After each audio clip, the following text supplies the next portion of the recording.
Another day, another walking mga kamagic with Tashi, Asher, Bingo, and Kayunik. Karon mga kamagic na diri sa flood control o dike sa Kalilangan, Bukidnon. So as you can see mga kamagic, init na ang adlaw. Amo ni siyang gituyong nga oras mga kamagic para shooting two birds in one bullet.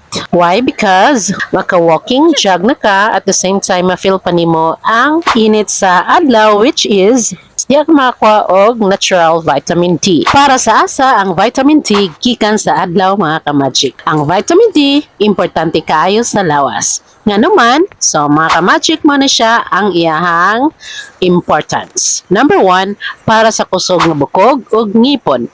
Tabang siya sa pag-absorb sa calcium. Ikaduha, para sa immune system. Makatabang sa pagpanalipod, batok sa sakit. Ikatulo, para sa muscles. Makatabang sa kusog o lihok sa kaunuran. O labaw sa tanan para sa overall health. Makatabang kini siya mga kamagic sa maayong mood o kahimsog.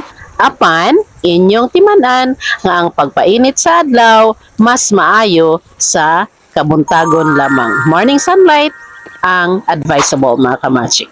Musa mga kamagic, kung sa panyang gihalat, tara na mag-jog and walk na ta. Let's go!